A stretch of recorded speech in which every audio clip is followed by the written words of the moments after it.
work in a very diverse way, depends what I feel like.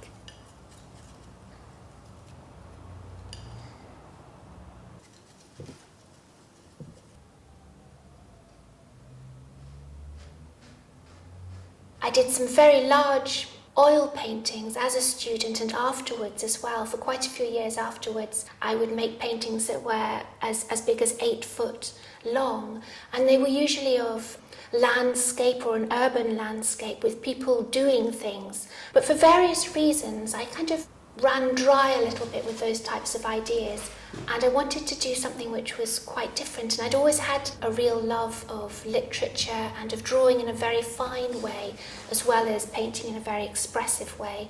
So I started to make work which was very small with water-based paints and also working in pen and ink. And I started to do illustration.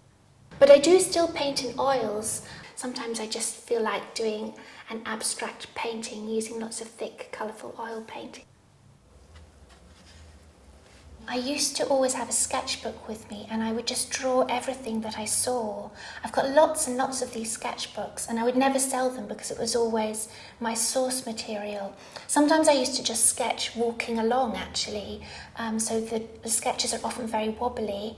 But then when I became more interested in doing illustration, I stopped doing that, and the ideas tended to come from my imagination or the piece of text that I was illustrating. And I really found that I had enough information in my own inner eye, in my imagination, to work from. The very fine detail that's in my illustrations, it takes a very long time to do.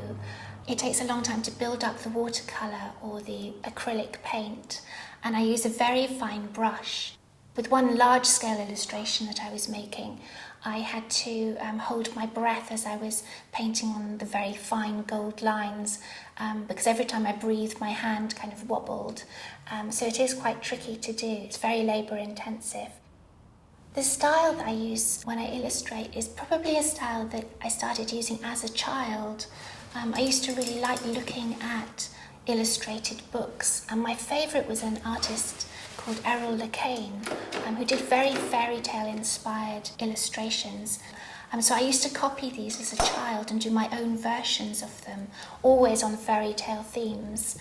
So when I started to work in that way, I automatically started drawing, as I had done as a child. The same ideas were kind of coming back that I wanted to create. But it was so interesting that it was very, very different from the work that I was doing as a painter, which used a lot of very thick paint and expressive brush marks and was often on a large scale and painted with a lot of energy. Whereas the illustrations, you have to be very kind of calm and static.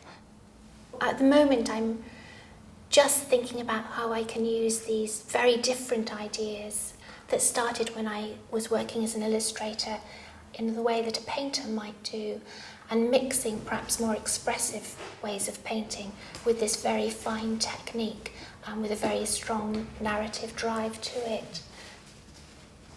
The painting that I've got on the easel at the moment is a funny mixture between an illustration and an oil painting. I keep working on it, I keep changing bits that I'm not quite satisfied with.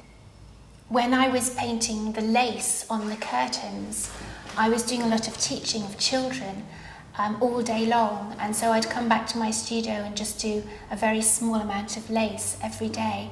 So it's a painting that has built up over quite a long period of time. I listen to the radio. It's quite odd being on your own all day. And sometimes it's good, sometimes it's not, because it's actually really hard work being an artist. It can be very frustrating.